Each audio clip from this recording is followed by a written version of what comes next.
भारत माता की, भारत माता की। કેમ આ તિરંગા બધા નીચે આવી ગયા? भारत माता की, भारत माता की, भारत माता की। मंच पर विराजमान गुजरात के गवर्नर आचार्य देवव्रत जी, यहां के लोकप्रिय मुख्यमंत्री श्रीमान भूपेंद्र भाई पटेल, केंद्र में मंत्रिमंडल के मेरे सहयोगी मनोहर लाल जी, सीआर पाटिल जी, गुजरात सरकार के अन्य मंत्रीगण, सांसदगण, विधायकगण और गुजरात के कोने कोने से यहां उपस्थित मेरे प्यारे भाई और बहनों,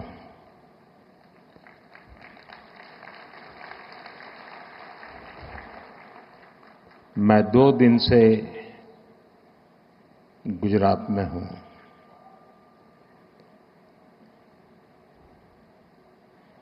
कल मुझे वडोदरा,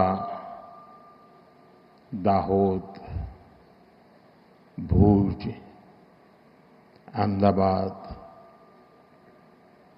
और आज सुबह सुबह गांधीनगर, मैं जहां जहां गया ऐसा लग रहा है देशभक्ति का ज्वार।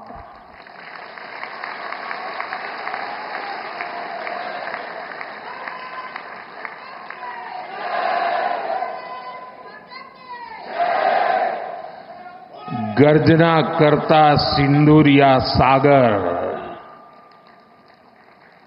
सिंदूरिया सागर की गर्जना और लहराता तिरंगा जन मन के हृदय में मातृभूमि के प्रति अपार प्रेम, एक ऐसा नजारा था, एक ऐसा दृश्य था। और ये सिर्फ गुजरात में नहीं, हिंदुस्तान के कोने कोने में है।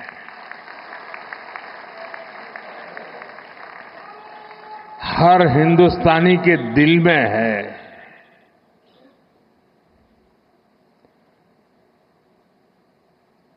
शरीर कितना ही स्वस्थ क्यों न हो, लेकिन अगर एक कांटा चुभता है तो पूरा शरीर परेशान रहता है। अब हमने तय कर लिया है उस कांटे को निकाल के रहेंगे।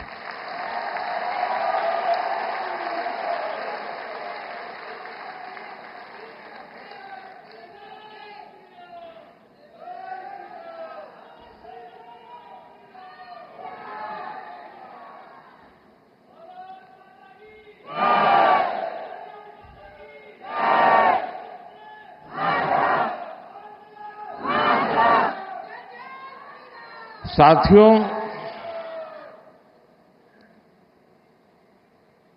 1947 में जब मां भारती के टुकड़े हुए,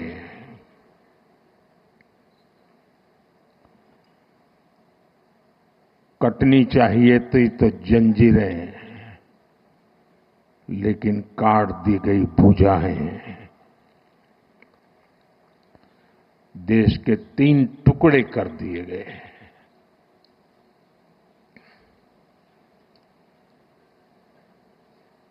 और उसी रात पहला आतंकवादी हमला कश्मीर की धरती पर हुआ।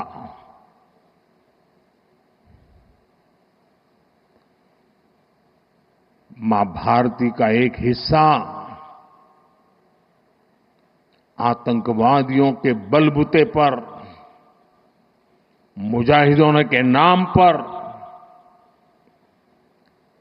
पाकिस्तान ने हड़प ले लिया।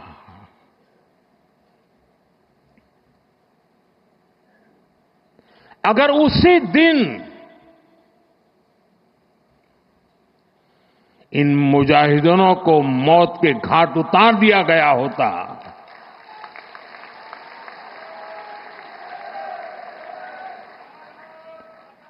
और सरदार पटेल की इच्छा थी कि पीओके वापस नहीं आता है तब तक सेना रुकनी नहीं चाहिए, लेकिन सरदार साहब की बात मानी नहीं गई और ये मुजाहिदीन जो लहू चख गए थे वो सिलसिला 75 साल से चला है। पहलगाम में भी उसी का विकृत रूप था। 75 साल तक हम जेलते रहे और पाकिस्तान के साथ जब युद्ध का नौबत आई,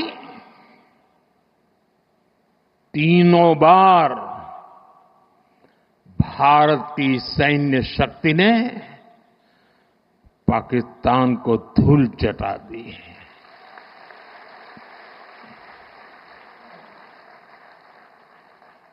और पाकिस्तान समझ गया कि लड़ाई में वो भारत से जीत नहीं सकते हैं और इसलिए उसने प्रॉक्सी वॉर चालू किया। सैन्य प्रशिक्षण होता है, सैन्य प्रशिक्षित आतंकवादी भारत भेजे जाते हैं और निर्दोष निहत्थे लोग कोई यात्रा करने गया है, कोई बस में जा रहा है, कोई होटल में बैठा है, कोई टूरिस्ट बन के जा रहा है, जहां मौका मिला वे मारते रहे, मारते रहे, मारते रहे और हम सहते रहे। आप मुझे बताइए, क्या ये अब सहना चाहिए? क्या गोली का जवाब गोले से देना चाहिए? ईंट का जवाब पत्थर से देना चाहिए? ये कांटे को जल मुर्द से उखाड़ देना चाहिए?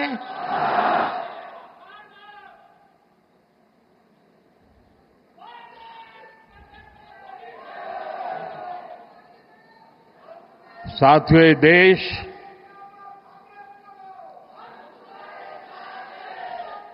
उस महान सांस्कृतिक परंपरा को लेकर के चला है, वसुधैव कुटुंबकम। ये हमारे संस्कार है, ये हमारा चरित्र है, सदियों से हमने इसे जिया है। हम पूरे विश्व को एक परिवार मानते हैं। हम अपने पड़ोसियों का भी सुख चाहते हैं, वे भी सुख चैन से जिए, हमें भी सुख चैन से जीने दे।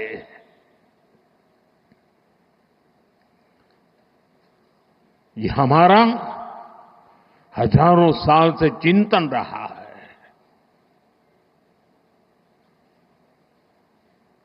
लेकिन जब बार बार हमारे सामर्थ्य को ललकारा जाए तो ये देश वीरों की भी भूमि है।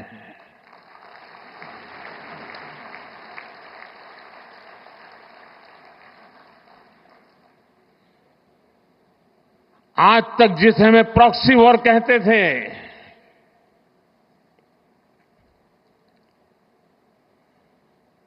6 मई के बाद जो दृश्य देखे गए उसके बाद हम इसे प्रॉक्सी वॉर कहने की गलती नहीं कर सकते हैं। और इसका कारण है जब आतंकवाद के 9 ठिकाने तय करके 22 मिनट में, साथियों 22 मिनट में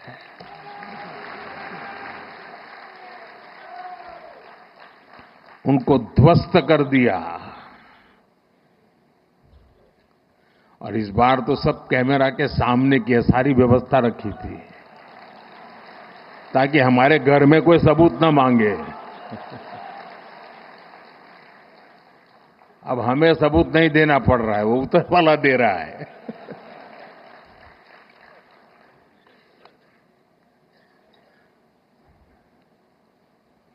और मैं इसलिए कहता हूं अब ये प्रॉक्सी वॉर नहीं कह सकते इसको, क्योंकि जो आतंकवादियों के जनाजे निकले 6 मई के बाद जिनका कत्ल हुआ, उस जनाजे को स्टेट ऑनर दिया गया पाकिस्तान में। उनके कॉफिन पे पाकिस्तान के झंडे लगाए गए, उनकी सेना ने उनको सैल्यूट दी। ये सिद्ध करता है कि आतंकवादी गतिविधि ये प्रॉक्सी वॉर नहीं है, ये आपकी सोची समझी युद्ध की रणनीति है। आप वॉर ही कर रहे हैं तो उसका जवाब भी वैसे ही मिलेगा।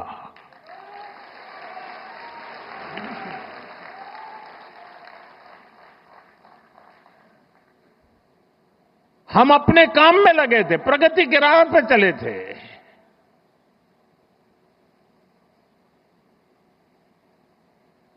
हम सबका भला चाहते हैं और मुसीबत में मदद भी करते हैं।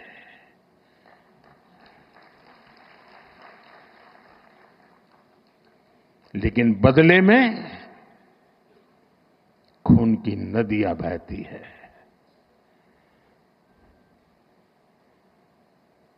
मैं नई पीढ़ी को कहना चाहता हूं,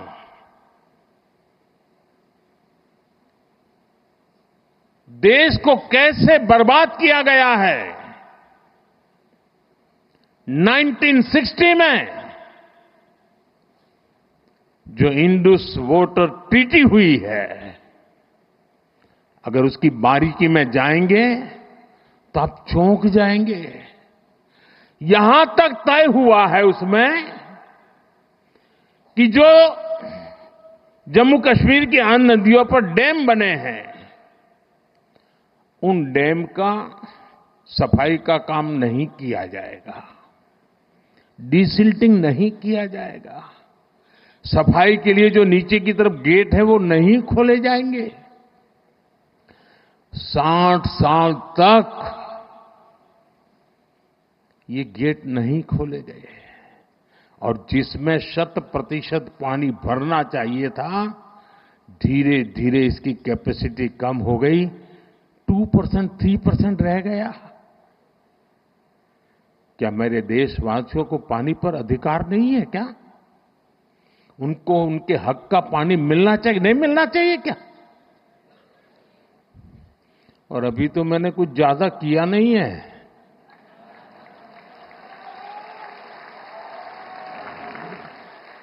अभी तो हमने कहा है कि हमने इसको एबेंस में रखा है, वहां पसीना छूट रहा है। और हमने डैम थोड़े खोल करके सफाई शुरू की। जो कूड़ा कचरा था वो निकाल रहे हैं। इतने से वहां फ्लड आ जाता है। साथियों, हम किसी से दुश्मनी नहीं चाहते हैं। हम सुख चैन की जिंदगी जीना चाहते हैं। हम प्रगति भी इसलिए करना चाहते हैं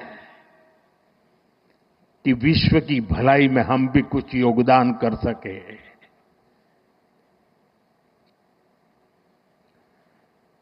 और इसीलिए हम एक निष्ठ भाव से कोटि कोटि भारतीयों के कल्याण के लिए प्रतिबद्धता के साथ काम कर रहे हैं। कल 26 मई था 2014 में 26 मई पहली बार देश के प्रधानमंत्री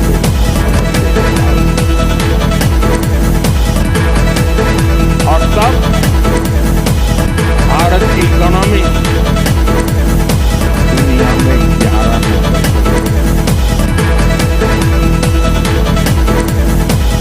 कोरोना से लड़ाई लड़ी, हमने पड़ोसियों से भी मुसीबतें झेली, हमने प्राकृतिक आपदा भी झेली, लेकिन सबके बावजूद भी इतने कम समय में 11 नंबर की इकोनॉमी से 4 नंबर की इकोनॉमी,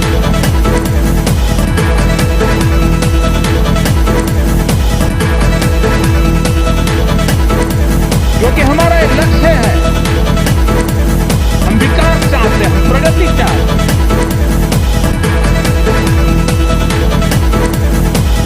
और एक के बाद योजनाएं और साथियों, गुजरात का गणित,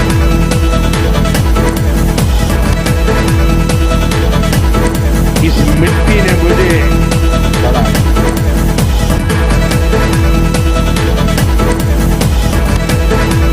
यहां से मुझे जो शिक्षा मिली, दीक्षा मिली, यहां से जो मैं आप सबके बीच रह करके सीख पाया, जो मंत्र आपने मुझे दिए, जो सपने आपने मेरे में संजोए,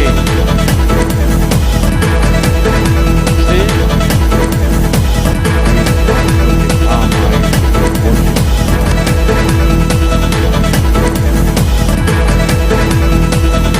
मुझे खुशी है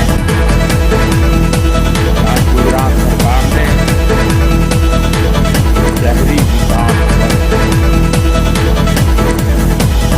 2005 में किया था, इस वर्ष मनाने का। और मुझे खुशी इस बात की हुई कि 20 साल के शहरी विकास की यात्रा का जयगान करने का कार्यक्रम नहीं बना। गुजरात सरकार ने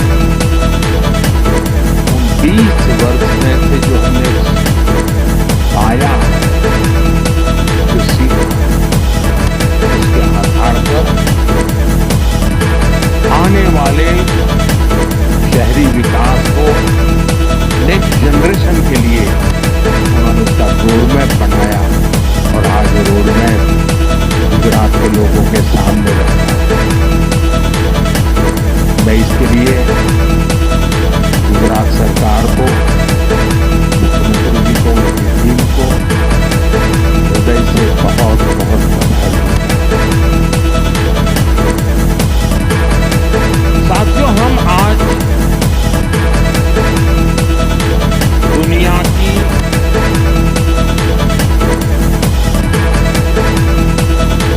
चौथी इकोनॉमी बने। किसी को भी संतोष होगा कि अपने काम को भी पीछे छोड़कर और मुझे आप जब 6 से 5 बने थे तो देश में और ही उमंग, बड़ा उत्साह था, खास करके नौजवानों में। और उसका कारण ये था कि 250 साल तक जिन्होंने हम पर राज किया था ना, उस यूके को पीछे छोड़कर के हम 5 बने थे। लेकिन अब 4 बनने का आनंद जितना होना चाहिए, उससे ज्यादा 3 कब बनोगे इसका दबाव बढ़ रहा है। अब देश इंतजार करने को तैयार नहीं है, और अगर कोई ने इंतजार करने के लिए कहा तो पीछे से नारा आता है, मोदी है तो मुमकिन है।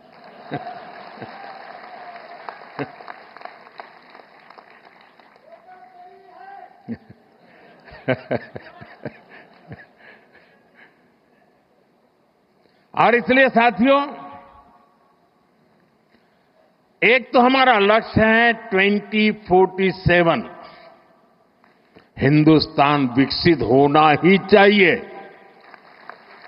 No compromise. आजादी के 100 साल हम ऐसे ही नहीं बिताएंगे। आजादी के 100 साल ऐसे मनाएंगे कि दुनिया में विकसित भारत का झंडा फहरता होगा।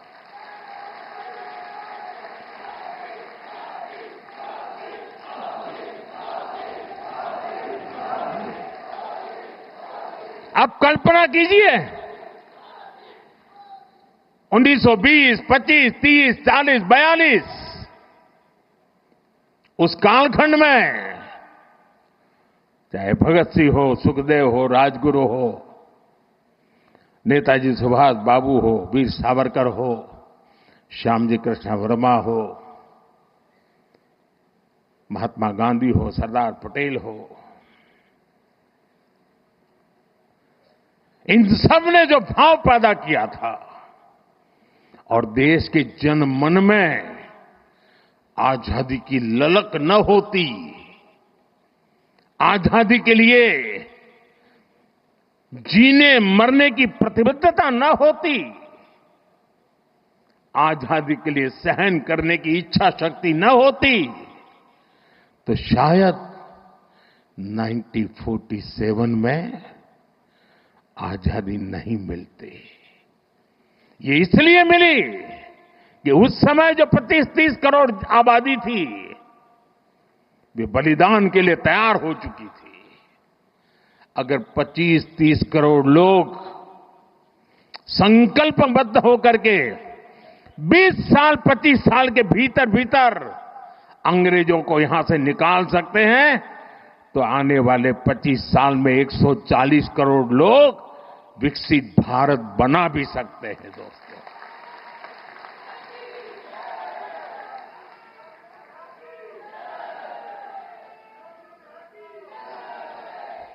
और इसलिए 2030 में जब गुजरात के 75 वर्ष होंगे, मैं समझता हूं कि हमने अभी से 30 में होंगे ना, 35 में जब गुजरात के 75 वर्ष होंगे, हमने अभी से नेक्स्ट 10 ईयर का पहले एक प्लान बनाना चाहिए कि जब गुजरात के 75 होंगे तब गुजरात यहां पहुंचेगा, उद्योग में यहां होगा, खेती में यहां होगा, शिक्षा में यहां होगा, खेलकूद में यहां होगा। हमें एक संकल्प ले लेना चाहिए, और जब गुजरात 75 का हो, उसके 1 साल के बाद जो ओलंपिक होने वाला है, देश चाहता है कि वो ओलंपिक हिंदुस्तान में हो।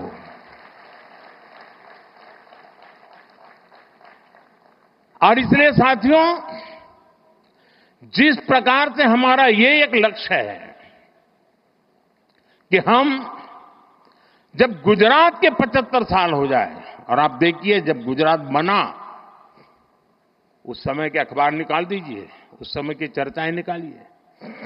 क्या चर्चा होती थी कि गुजरात महाराष्ट्र से अलग होकर क्या करेगा, गुजरात के पास क्या है,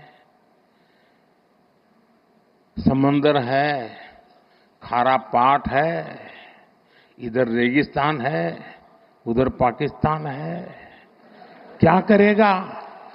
गुजरात के पास कोई मिनरल्स नहीं, गुजरात कैसे प्रगति करेगा।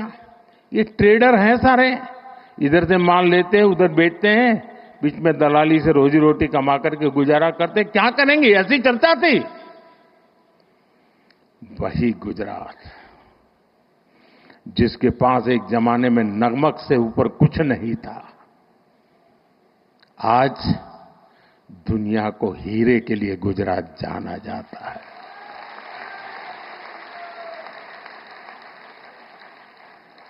कहां नमक, कहां हीरे, ये यात्रा हमने काटी है।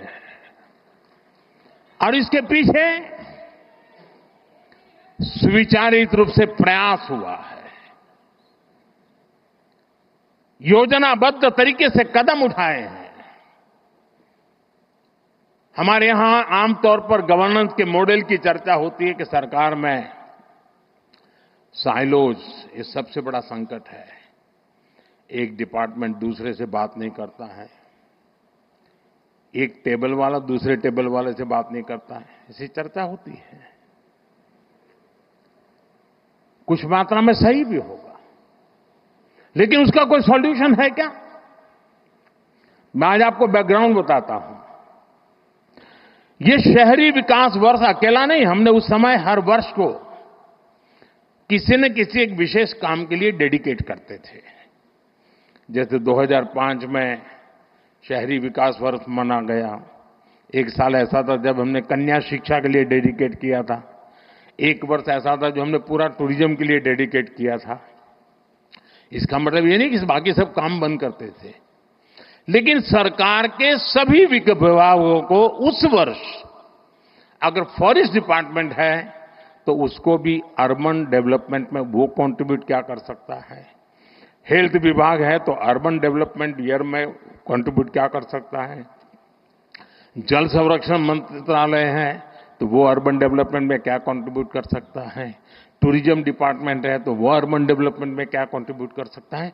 यानी एक प्रकार से whole of the government approach, इस भूमिका से ये वर्ष मना। और आपको याद होगा जब हमने टूरिज्म ईयर बनाया तो पूरे राज्य में, उसके पहले गुजरात में टूरिज्म की कल्पना ही कोई नहीं कर सकता, विशेष प्रयास किया गया। उसी समय एड कैंपेन चलाया, कुछ दिन को गुजारो गुजरात में। एक एक चीज उसमें से निकली, उसी में से रणोत्सव निकला, उसी में से स्टैच्यू ऑफ यूनिटी बना, उसी में से आज सोमनाथ का विकास हो रहा है, गिर का विकास हो रहा है, अंबाजी का विकास हो रहा है, एडवेंचर स्पोर्ट्स आ रही हैं, यानी एक के बाद एक चीजें डेवलप होने लगी। वैसे ही जब अर्बन डेवलपमेंट ईयर बनाया, और मुझे याद है मैं राजनीति में नया नया आया था और कुछ समय के बाद हम अहमदाबाद म्युनिसिपल कॉरपोरेशन सबसे पहले जीते। तब तक हमारे पास एक राजकोट म्युनिसिपैलिटी हुआ करती थी, तब वो कॉरपोरेशन नहीं थी। और हमारे एक प्रहलाद भाई पटेल थे, पार्टी के बड़े वरिष्ठ नेता थे, बहुत ही इनोवेटिव थे, नई नई चीजें सोचना उनका स्वभाव था। मैं नया राजनीति में आया था तो प्रहलाद भाई एक दिन आए मिलने के लिए। उन्होंने कहा ये हमें जरा, उस समय चिमन भाई पटेल की सरकार थी, तो हमने चिमन भाई और भाजपा के लोग छोटे पार्टनर थे, तो हमने चिमन भाई को मिलकर के समझाना चाहिए कि ये जो लाल बस अहमदाबाद की है उसको जरा अहमदाबाद के बाहर जाने दिया जाए। तो उन्होंने मुझे समझाया। फिर मैं और प्रहलाद भाई चिमन भाई को मिलने गए। हमने बहुत माथापच्ची की।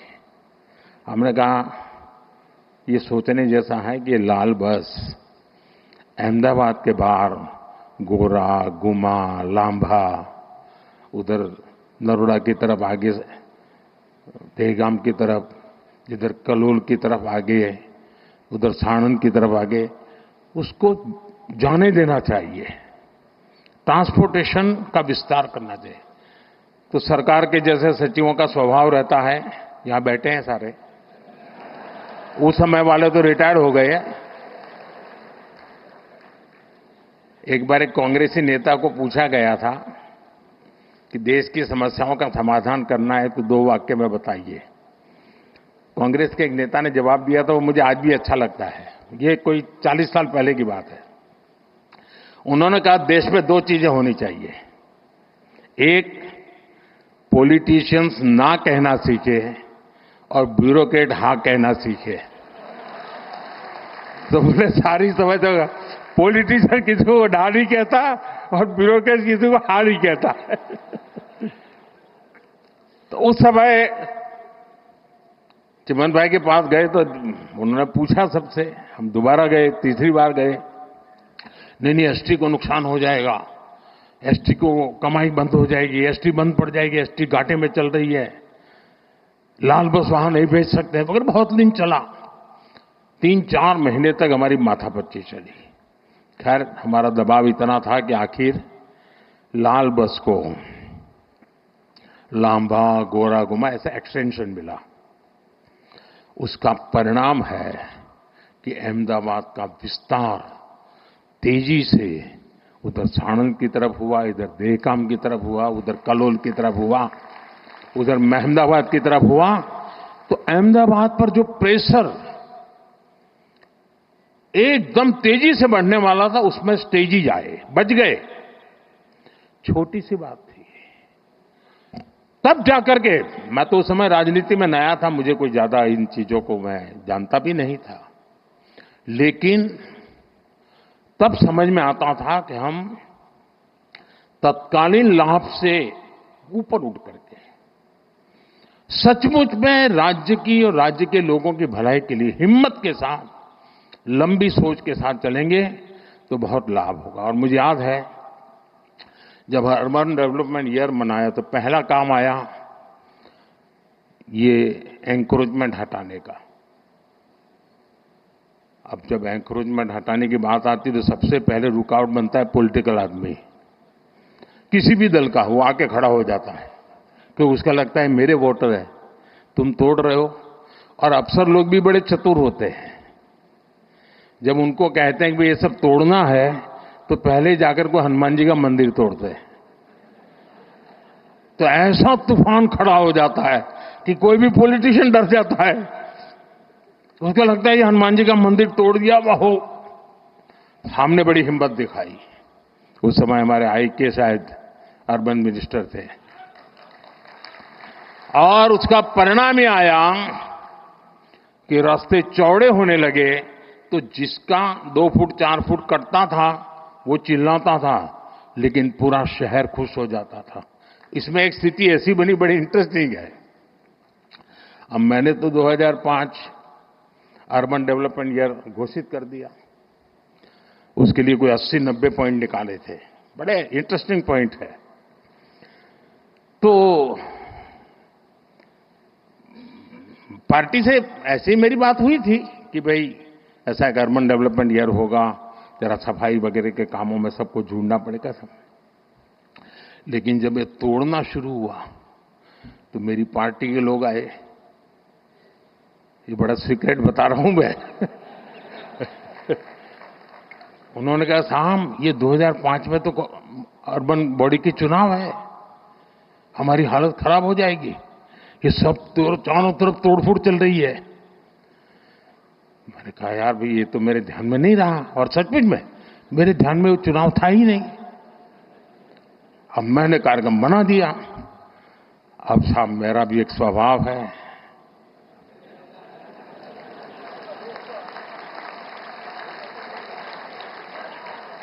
हम तो बचपन से पढ़ते आए हैं, डगलू बरू के ना हटबू।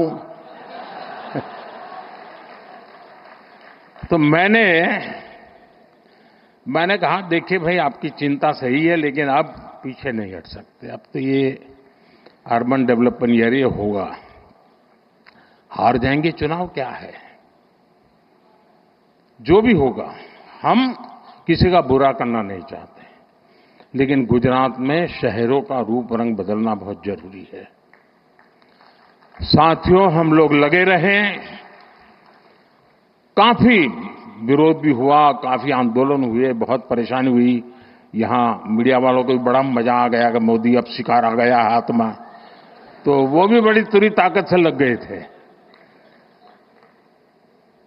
और उसके बाद जब चुनाव हुआ, देखिए मैं राजनेताओं को कहता हूं, मैं देश भर के राजनेता मुझे सुनते हैं तो देखना कहना हूं, अगर आपने सदनिष्ठा से ईमानदारी से लोगों की भलाई के लिए निर्णय करते हैं, तत्कालीन भले बुरा लगे लोग साथ चलते हैं। और उस समय जो चुनाव हुआ 90% विक्ट्री बीजेपी की हुई थी, 90%। यानी लोग जो मानते हैं कि जनता ये नहीं जाए, और मुझे याद है अभी ये जो यहां अटल ब्रिज बना है ना, तो मुझे ये साबरमती रिवर फ्रंट पे, तो पता नहीं क्यों मुझे उद्घाटन के लिए बुलाया था। कई कार्यक्रम थे तो मैंने कहा चलो भी हम भी देखने जाते, तो मैं जरा वो अटल ब्रिज पर टहलने गया, तो वहां मैंने देखा कुछ लोगों ने पान की पिचकारियां लगाई थी। अभी तो उद्घाटन होना था लेकिन कार्यक्रम हो गया था, तो मेरा दिमाग, मैंने कहा इस पर टिकट लगाओ। तो ये सारे लोग आ गए, साहब चुनाव है, उसके बाद चुनाव था, बोले टिकट नहीं लगा सकते। मैंने कहा टिकट लगाओ वरना ये तुम्हारा अटल ब्रिज बेकार हो जाएगा। फिर मैं दिल्ली गया, मैंने दूसरे दिन फोन करके पूछा, मैंने कहा क्या हुआ टिकट लगाने का? एक दिन भी बिना टिकट नहीं चलना चाहिए। साथियों, खैर मेरा मान सम्मान रखते हैं सब लोग, आखिरकार हमारे लोगों ने ब्रिज पर टिकट लगा दिया, आज टिकट भी हुआ, चुनाव भी जीते दोस्तों, और वो अटल ब्रिज चल रहा है। मैंने कांकेरिया का पुनर्निर्माण का कार्यक्रम लिया, उसको टिकट लगाया, तो कांग्रेस ने बड़ा आंदोलन किया, कोर्ट में चले गए। लेकिन वो छोटा सा प्रयास पूरे कांकेरिया को बचा के रखा हुआ है, और आज समाज का हर वर्ग बड़े सुख चैन से वहां जाता है। कभी कभी राजनेताओं को बहुत छोटी चीजें डर जाते हैं। समाज विरोधी नहीं होता है, उसको समझाना होता है, वो सहयोग करता है और अच्छे परिणाम भी मिलते हैं। देखिए शहरी विकास की एक एक चीज इतनी बारीकी से बनाई गई और उसी का परिणाम था। और मैं आपको बताता हूं, ये जो अब मुझ पर दबाव बढ़ने वाला है, वो ऑलरेडी शुरू हो गया कि मोदी ठीक है 4 नंबर तो पहुंच गए, बताओ 3 कब पहुंचोगे? इसकी एक जड़ी बूटी आपके पास है। अब जो हमारे ग्रोथ सेंटर हैं वो अर्बन एरियाज है। हमें अर्बन बॉडीज को इकोनॉमी के ग्रोथ सेंटर बनाने का प्लान करना होगा। अपने आप जनसंख्या के कारण वृद्धि होती चले ऐसे शहर नहीं हो सकते हैं। शहर आर्थिक गतिविधि के तेज तर्रार केंद्र होने चाहिए। और अब तो हमने टियर 2, टियर 3 सिटी पे भी बल देना चाहिए और वो इकोनॉमी एक्टिविटी के सेंटर बनने चाहिए।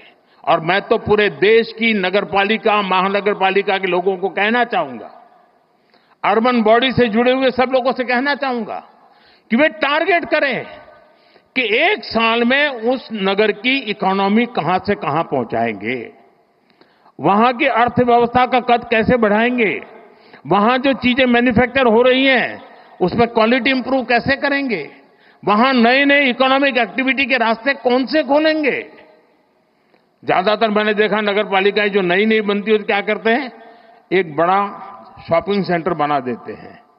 पॉलिटिशियनों को भी जरा सूट करता है, वो 30-40 दुकानें बना देंगी और 10 साल तक लेने वाला नहीं आता है। इतने से काम नहीं चलेगा। स्टडी करके और खास करके जो एग्रो प्रोडक्ट है, मैं तो टियर 2, टियर 3 सिटी के लिए कहूंगा, जो किसान पैदावार करता है उसका वैल्यू एडिशन, ये इन नगर पालिकाओं में शुरू हो। आसपास से खेती की चीजें आए, उसमें से कुछ वैल्यू एडिशन हो, गांव का भी भला होगा, शहर का भी भला होगा। उसी प्रकार से आपने देखा होगा इन दिनों स्टार्टअप में भी आपको ध्यान में आया होगा कि पहले स्टार्टअप बड़े शहर के बड़े उद्योग घरानों के आसपास चलते थे। आज देश में करीब 2 लाख स्टार्टअप हैं और ज्यादातर टियर 2, टियर 3 सिटी में है। और इसमें भी गर्व की बात है कि उसमें काफी नेतृत्व हमारी बेटियों के पास है। बेटियों के पास है। स्टार्टअप की लीडरशिप बेटियों के हाथ में है। ये एक बहुत बड़ी क्रांति की संभावनाओं को जन्म देता है। और इसलिए मैं चाहूंगा कि अर्बन डेवलपमेंट ईयर के जब 20 साल मना रहे हैं और एक सफल प्रयोग को हम याद करके आगे की दिशा तय करते हैं, तब हम टियर 2, टियर 3 सिटी को भी बल दें। शिक्षा में भी टियर 2, टियर 3 सिटी काफी आगे रहा। इस तरह देख लीजिए, पहले एक जमाना था कि 10th और 12th के रिजल्ट आते थे तो जो नामी स्कूल्स रहते थे बड़े, उसी के बच्चे फर्स्ट 10 में होते थे। इन दिनों शहरों की बड़ी बड़ी स्कूलों का नामो निशान नहीं होता है। टियर 2, टियर 3 सिटी की स्कूल के बच्चे पहले 10 में आते हैं। देखा होगा आपने, गुजरात में भी यही हो रहा है। इसका मतलब यह हुआ कि हमारे छोटे शहरों के पोटेंशियल, उसकी ताकत बढ़ रही है। खेल का देखिए, पहले क्रिकेट देखिए आप। क्रिकेट तो हिंदुस्तान में हर गली मोहल्ले में खेला जाता है, लेकिन बड़े शहर के बड़े रहीशी परिवारों से ही खेलकूद क्रिकेट अटका हुआ था। आज सारे खिलाड़ी में से आधे से ज्यादा खिलाड़ी टियर 2, टियर 3 सिटी गांव के बच्चे हैं जो खेल में इंटरनेशनल खेल खेल करके कमाल करते हैं। यानी हम समझे कि हमारे शहरों में बहुत पोटेंशियल है। और जैसा मनोहर जी ने भी कहा और यहां वीडियो में भी दिखाया गया, ये हमारे लिए बहुत बड़ी अपॉर्चुनिटी है जी। 4 में से 3 नंबर की इकोनॉमी के पहुंचने के लिए हम हिंदुस्तान के शहरों की अर्थव्यवस्था पर अगर फोकस करेंगे तो हम बहुत तेजी से वहां भी पहुंच पाएंगे। साथियों, ये गवर्नेंस का एक मॉडल है। दुर्भाग्य से हमारे देश में एक ऐसे इकोसिस्टम ने जमीनों में अपनी जड़ें ऐसी जमाई हुई है कि इस भारत के सामर्थ्य को हमेशा नीचा दिखाने में लगी है। वैचारिक विरोध के कारण व्यवस्थाओं के विकास का अस्वीकार करने का उनका स्वभाव बन गया है।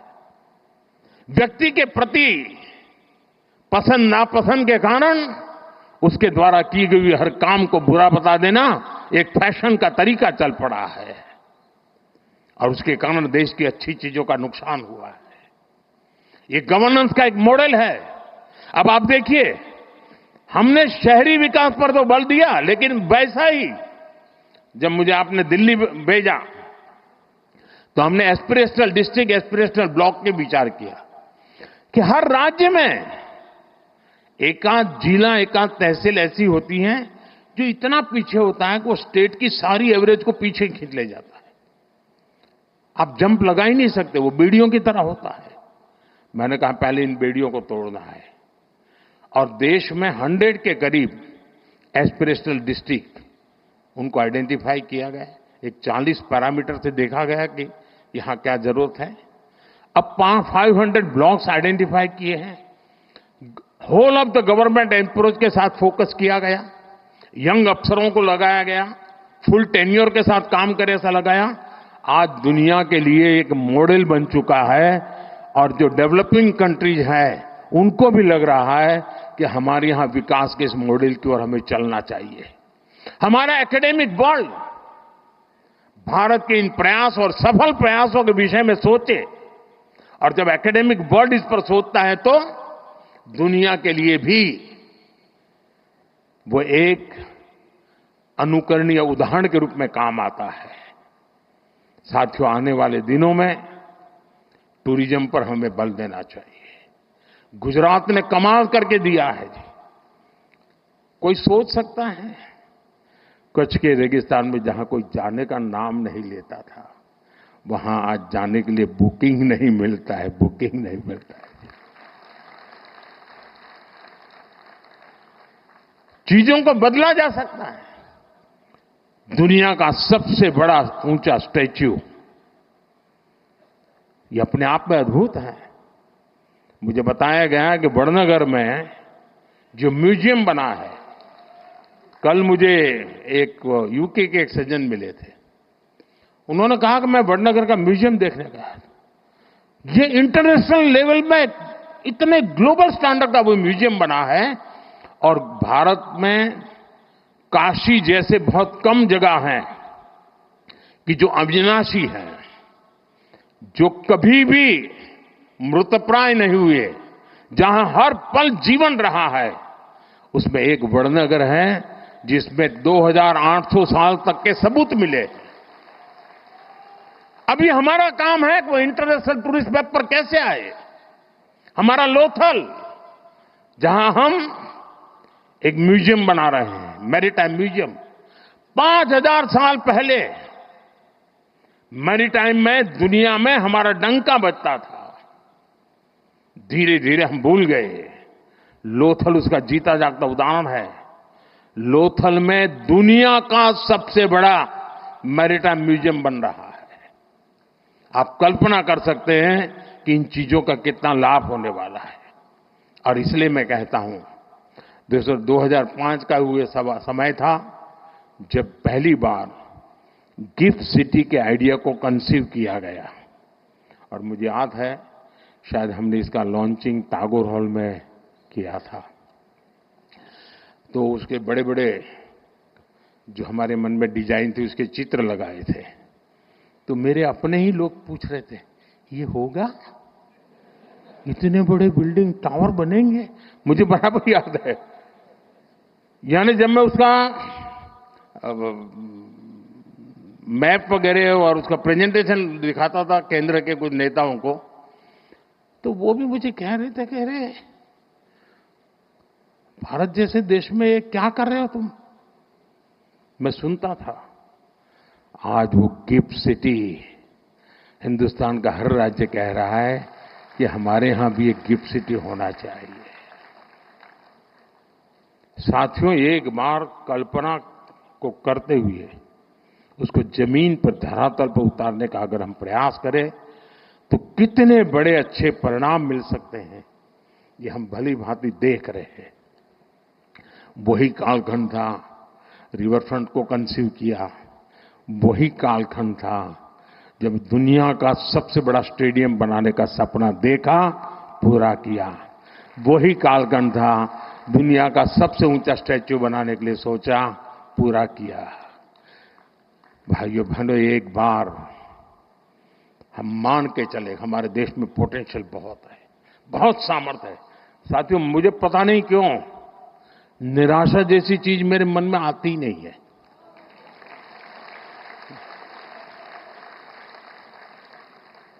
मैं इतना आशावादी हूं, और मैं सामर्थ्य को देख पाता हूं जी। मैं दीवारों के उस पार देख सकता हूं, मेरे देश के सामर्थ्य को देख सकता हूं, मेरे देशवासियों के सामर्थ्य को देख सकता हूं। और इसी के भरोसे हम बहुत बड़ा बदलाव ला सकते हैं। और इसलिए आज मैं गुजरात सरकार का बहुत आभारी हूं कि आप मुझे यहां आने का मौका दिया है। कुछ ऐसी पुरानी बातें आज ताजा करने का मौका मिल गया। लेकिन आप विश्वास करिए दोस्तों, गुजरात की बहुत बड़ी जिम्मेवारी है। हम देने वाले लोग हैं, हमें देश को हमेशा देना चाहिए। और हम इतनी ऊंचाई पर गुजरात ले जाएं, इतनी ऊंचाई पर ले जाएं कि देशवासियों के लिए गुजरात काम आना चाहिए। दोस्तों, इस महान परंपरा को हमें आगे बढ़ाना चाहिए। मुझे विश्वास है गुजरात एक नए सामर्थ्य के साथ,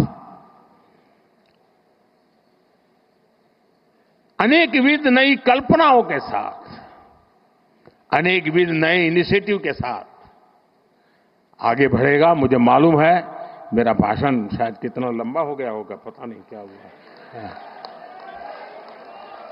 लेकिन कल मीडिया में 2-3 चीजें आएगी, वो भी मैं बता देता हूं। मोदी ने अफसरों को डांटा, मोदी ने अफसरों की धुलाई की, वगैरह वगैरह वगैरह।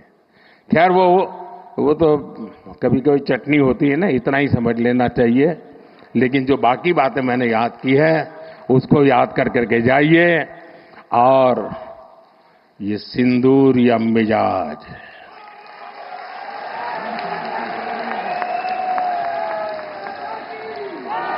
ये सिंदूरिया स्पिरिट दोस्तों, 6 मई की रात ऑपरेशन सिंदूर सैन्य बल से प्रारंभ हुआ था, लेकिन अब ये ऑपरेशन सिंदूर जन बल से आगे बढ़ेगा। और जब मैं सैन्य बल और जन बल की बात करता हूं, तब ऑपरेशन सिंदूर जन बल का मतलब मेरा होता है जन जन देश के विकास के लिए भागीदार बने, दायित्व संभालें। हम इतना तय कर लें कि 2047 जब भारत की आजादी के 100 साल होंगे, विकसित भारत बनाने के लिए तत्काल भारत की इकोनॉमी को 4 नंबर से 3 नंबर पर ले जाने के लिए अब हम कोई विदेशी चीज का उपयोग नहीं करेंगे। हम गांव-गांव व्यापारियों को शपथ दिलवाएं, व्यापारियों का कितना ही मुनाफा क्यों ना हो, आप विदेशी माल नहीं बेचोगे। लेकिन दुर्भाग्य देखिए, गणेश जी भी विदेश से आ जाते हैं। छोटी आंख वाले गणेश जी आएंगे, गणेश जी की आंख भी नहीं खुल रही है। होली रंग छिड़कना है, बोले विदेशी। हमें पता था, आप भी अपने घर जाकर के सूची बनाना। सचमुच में ऑपरेशन सिंदूर के लिए एक नागरिक के नाते मुझे एक काम करना है। आप घर में जाकर सूची बनाइए कि आपके घर में 24 घंटे में सुबह से दूसरे दिन सुबह तक कितनी विदेशी चीजों का उपयोग होता है। आपको पता ही नहीं होता है। आप हेयर पिन भी विदेशी उपयोग कर लेते हैं, कंघा भी विदेशी होता है, दांत में लगाने वाली जो पिन होती है वो भी विदेशी घुस गई है, हमें मालूम तक नहीं है, पता ही नहीं है। दोस्तों, देश को अगर बचाना है, देश को बनाना है, देश को बढ़ाना है, तो ऑपरेशन सिंदूर ये सिर्फ सैनिकों के जिम्मे नहीं है। ऑपरेशन सिंदूर 140 करोड़ नागरिकों के जिम्मे है। देश सशक्त होना चाहिए, देश समर्थ होना चाहिए, देश का नागरिक सामर्थ्यवान होना चाहिए। और इसके लिए हमने vocal for local, 1 district 1 product, जो आपके पास है फेंक देने के लिए मैं नहीं कह रहा हूं, लेकिन आप नया नहीं लेंगे। और शायद 1-2% चीजें ऐसी हैं जो शायद आपको बाहर के लेनी पड़े, जो हमारे यहां उपलब्ध ना हो। बाकी आज हिंदुस्तान में ऐसा कुछ नहीं। आपने देखा होगा, आज से पहले 25 साल 30 साल पहले विदेश से कोई आता था तो लोग लिस्ट भेजते थे कि ये ले आना, ये ले आना। आज विदेश से आते हैं, वो पूछते हैं कि कुछ लाना है, तो यहां वाले कहते नहीं, यहां सब है, मत लाओ, सब कुछ है। हमें अपनी ब्रांड पे गर्व होना चाहिए, मेड इन इंडिया पर गर्व होना चाहिए। ऑपरेशन सिंदूर सैन्य बल से नहीं, जनबल से जीतना है दोस्तों। और जनबल आता है मातृभूमि की मिट्टी में पैदा हुई हर पैदावार से आता है। इस मिट्टी की जिसमें सुगंध हो, इस देश के नागरिक के पसीने की जिसमें सुगंध हो, उन चीजों का मैं इस्तेमाल करूंगा। अगर मैं ऑपरेशन सिंदूर को जन जन तक, घर घर तक लेके जाता हूं, आप देखिए हिंदुस्तान को 2047 के पहले विकसित राष्ट्र बना के रहेंगे और अपनी आंखों के सामने देख के जाएंगे। दोस्तों, इसी एक अपेक्षा के साथ मेरे साथ पूरी ताकत से बोलिए भारत माता की, भारत माता की, भारत माता की। जरा तिरंगे ऊपर लहराने चाहिए। भारत माता की जय, भारत माता की जय, भारत माता की जय। वंदे वंदे वंदे वंदे वंदे वंदे वंदे वंदे वंदे वंदे वंदे वंदे। धन्यवाद जी। माननीय प्रधानमंत्री जी, आपके प्रेरणादायी संबोधन, आपकी गरिमामय उपस्थिति।